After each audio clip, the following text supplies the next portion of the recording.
But yeah, they do. They're really neat snakes. They're my favorites. And he's got the tail. It looks like a braided whip, hence the name Coach Whip. And for some of the old timers that believe in urban legends, they're like, oh, that's the hoop snake.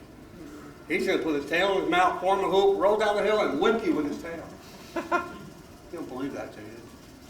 Okay, good job. Snake. And it's ironic that even though I claim the Texas rat's the most common snake we have in the area, lots of people don't know what it is. And because of that, we set up one whole page for Texas rat. When you go to my website for snake ID, you are going to be directed to the rat snake page right off the bat. You have no choice. I did that on purpose because 9 out of 10 snakes we get are rat snakes. And if you know anything about the Texas rat snake, they're grumpy. They don't like to be picked up. They don't like to be messed with. They'll average 4 to 6 feet. Black markings down the back. We call these blotches, not diamonds. It's always the husband says, it's a rattlesnake, got diamonds on his back. I'm like, talk to your wife, she'll show you what a diamond looks like. These aren't diamonds. It is actually going to go and be used for one of those purposes. We're not just doing this only for fun. We're doing it to try to demonstrate the proper way to extract venom and the fact that we can do it in a way that is not harmful for the snakes.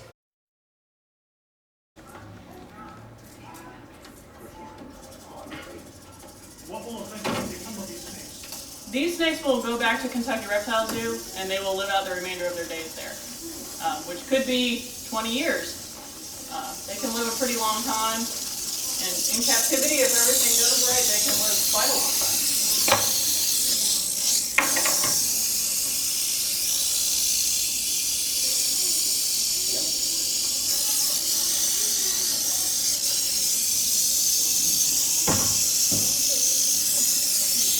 The way I'm holding this snake is we've got a finger on each side of the head, and I keep one on top of the head.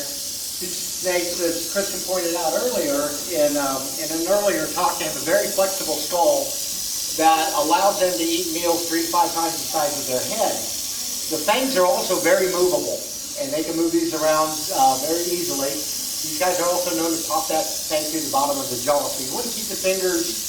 I want to keep my fingers. I don't suggest any of you pick up a rattlesnake. But I want to keep my fingers in a safe area where I can work safely with this guy. The other thing I'm doing is I'm holding this guy so he doesn't thrash around. He does feel threatened. But snakes are very delicate, especially venomous snakes. In the wild, nature prepares you to take down your prey or to acquire your prey in different ways. Jaguars have these huge muscles in the head that are built for taking down large mammals. Other snakes are made for constriction. Other snakes just simply overpower them. Rattlesnakes tend to bite, release, wait for the venom to act, and then they go about and swallow their prey. So by acquiring venom, they've really given up a lot of body strength and a lot of durability. So they're actually very fragile snakes. So we have to try to keep these things from thrashing around, and we try to minimize that. I'm holding him probably a little longer than he would like, but we want to minimize the damage. What we say is we're not doing it to the animal, we're doing it with the animal. I'm going to stick him on over here.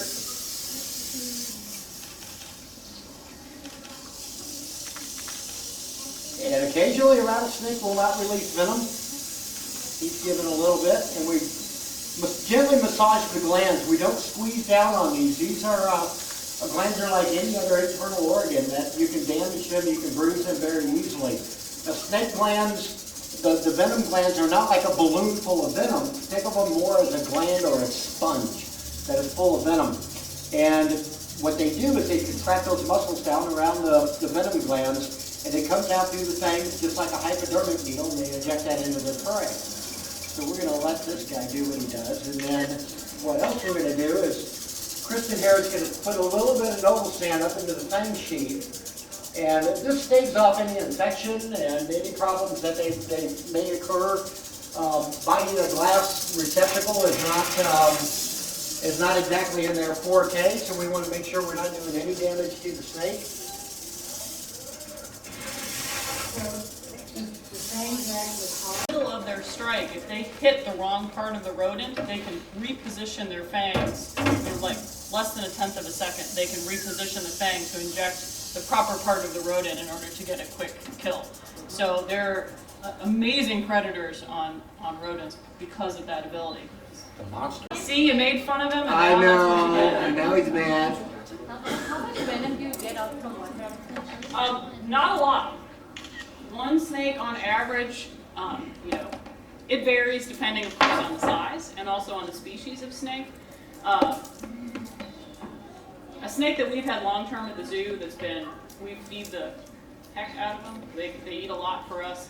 And one that's been established like that is going to give between 1/10 and maybe 3/10 of a gram in one extraction. But I'm talking like a 6-foot animal that's this big around giving that, which these guys can eventually be. But in their condition now, these are not going to be large yielders because they've just been, as I said, they were nuisance animals, so they were more recently captured. And they've not been bothered until today. But the yield on something like this is not going to be the same as a long-term captive animal will be. Or one that was born in captivity, which is even better. And this little guy, I specifically chose this little bitty guy.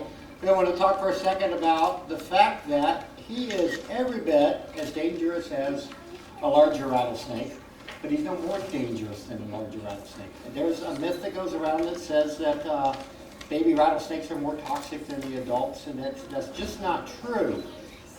What you need to understand about venom is it attacks you on a molecular level, so it really doesn't matter how big the rattlesnake is, per se. These guys are born fully equipped with venom, and but this little guy here is every bit as dangerous, but no more dangerous than the bigger rattlesnakes, unless you take into account the volume of the venom that they inject. Everybody else's mouth was. And, we know not to do that as humans. So it's basically just an effort to, in case there's something we're unaware of, to prevent disease transmission as much as we can.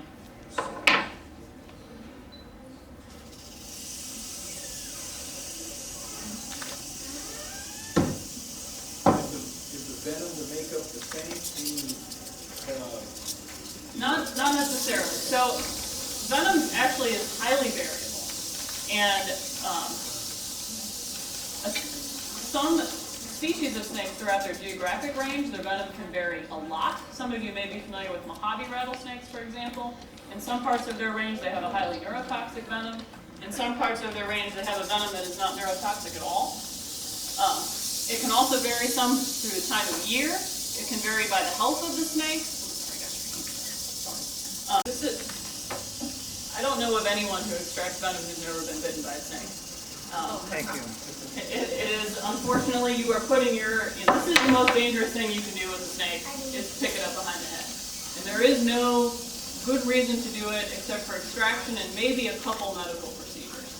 If you see people on TV or the internet picking up snakes behind the head, why? I can do all sorts of medical procedures to a snake through using a tube, which is a very safe handling method. This is one thing that is very difficult to do with the tube. I've actually tried to do it, and the problem is the snake doesn't understand it's supposed to aim at the funnel. Because you don't have control over its head, it's difficult to get it to do that. And they can injure themselves by biting parts of the apparatus that are not smooth like the funnel is. This particular snake does not want to give any venom, and we are not going to force him to give venom. They don't always give venom. And again, we don't force down on the glands, and we don't want to injure the snake. We want to work with the snake and let him do what he does. If he doesn't want to give venom, that's fine. That's his prerogative. Not to say he doesn't have venom to give. If I was to stick my finger in there, it would not be a good situation. But he just chose, just at this moment, not to give any venom. And we see this a lot with a lot of different snakes, and we also see a lot of different variety in rattlesnakes of the same size of different species that will give a larger or lower quality or quantity of venom. So massage the glands a little bit. He still didn't want to give any. I'm not going to push down on him. The interesting thing about the snake glands is these guys are right behind the eye, and there's a special way to push down on those. And it depends on what type of snake you're extracting. If you're extracting from a black mamba, which is fun, I recommend it highly. But there's a different way to massage the glands on those, because some are elongated glands, some are set up higher. So there's a different way to work with each snake. And you learn, everybody says, well, where did you learn to extract? And it's like, well, you learn from the snake. The snake will let you know what works for him, what doesn't work for him. And he'll really let you know if he doesn't like it. But again, this particular snake doesn't want to give any venom, and that's okay. Venom, is that one of the uses of the? Yes. We do provide some that's used to make crowfet, which is the antivenom here in the United States. The antivenom itself is made from 4 different species. Western diamondbacks is one, also eastern diamondbacks, Mojave rattlesnakes, and cottonmouth. And keep in mind, you probably know this, but just for everyone's general knowledge, the antivenom is made by using the venom to inoculate. Here in the U.S. it's sheep, most other places around the world it's horses. Those animals produce the antibodies to the various venom toxins. And what you get when you are bitten by a snake is the antibodies that those animals produce. Now there's some steps that are done to clean them up and make it safe for you to get, because you don't want to just inject a cheap molecule into you, because your body will say, oh no, that doesn't belong here. Now, if you were to get bitten by a snake, a rattlesnake, is there a time frame from injury, permanent injury versus you get the antivenom within an hour? The ideal time to get antivenom is within 2 hours of the bite. Having said that, it is very unlikely that you would die that quickly. But that period of time is when you get the best result from antivenom. You non-viewers today. The important thing to remember about antivenom too is you don't want to wait too long. There's trust me, if you get bit by a rattlesnake, you want to get to the hospital anyway. But the thing to remember about antivenom is antivenom will stop the process of the bite, but it won't reverse the damage already done. So get there to the hospital just as soon as you can. We've always said your best snake bite kit is not a razor to cut little X's and a tourniquet. You never want to use a tourniquet, but now he's giving venom.